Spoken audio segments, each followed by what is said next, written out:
Olá, está começando o informativo Eleições 2016. Tomam posse esta semana os novos presidente e vice-presidente do Tribunal Regional Eleitoral do Rio Grande do Norte. A repórter Amanda Fernandes tem mais informações sobre a solenidade de posse. Amanda.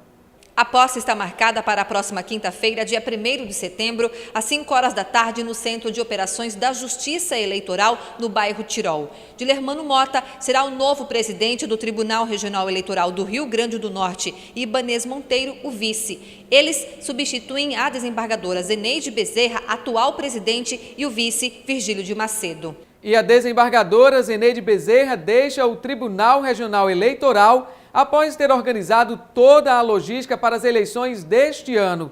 Na gestão, a desembargadora teve de enfrentar um corte de 31,6% no orçamento, mas falou que essa redução não deve comprometer o processo eleitoral, que vai custar cerca de 7 milhões de reais. Esse corte, nós trabalhamos junto ao TSE, junto ao ministro, que nos recebeu sempre muito bem, nunca nos deu um não. E recompomos um pouco esse orçamento das eleições.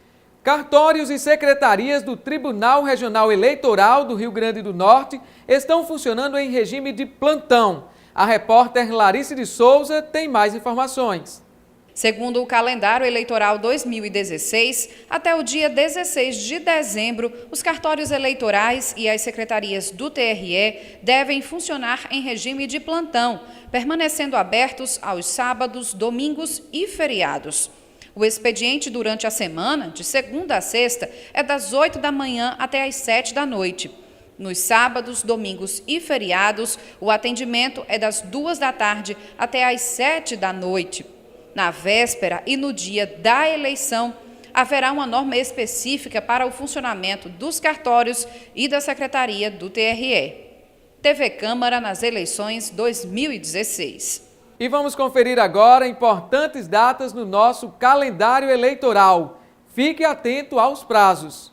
Na quarta-feira, 31 de agosto, será o último dia para o Tribunal Superior Eleitoral convocar os partidos políticos, as coligações, a Ordem dos Advogados do Brasil, o Ministério Público e as pessoas autorizadas em resolução específica para a cerimônia de assinatura digital e lacração dos sistemas a serem utilizados nas eleições de 2016.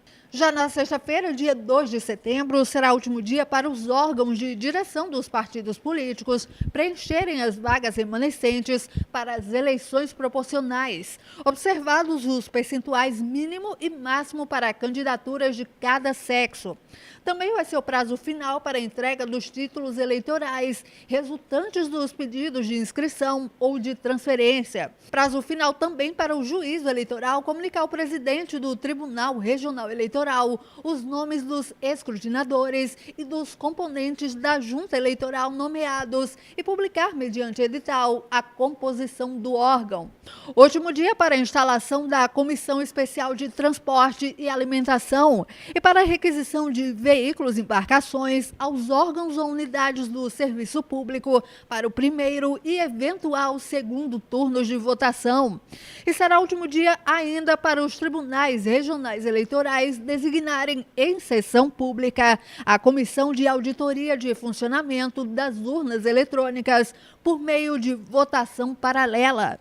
Na segunda-feira, dia 5 de setembro, será o último dia para os partidos políticos oferecerem impugnação motivada aos nomes dos escrutinadores e aos componentes da junta nomeados, observado o prazo de 3 dias contados da publicação do respectivo edital.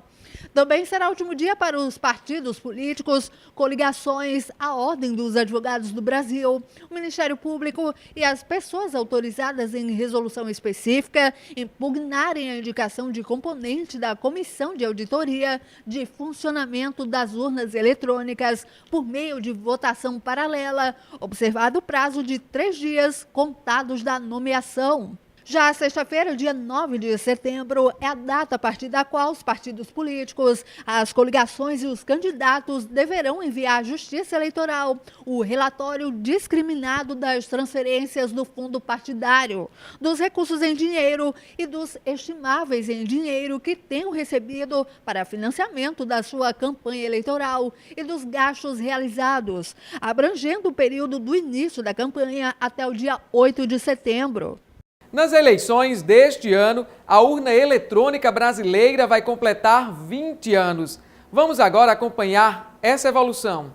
Desenvolvida pelo Tribunal Superior Eleitoral para garantir mais segurança e transparência ao processo eleitoral, a criação do sistema informatizado de votação foi dado com a consolidação do cadastro único e automatizado de eleitores. A primeira eleição informatizada ocorreu em 1996, quando os votos de mais de 32 milhões de brasileiros, um terço do eleitorado da época, foram coletados e totalizados por meio de mais de 70 mil urnas eletrônicas produzidas para aquelas eleições. 57 cidades participaram com mais de 200 mil eleitores, entre elas 26 capitais. O informativo Eleições 2016 fica por aqui. Outras informações você confere no Câmara Repórter e também ao longo de nossa programação. É a TV Câmara nas eleições 2016.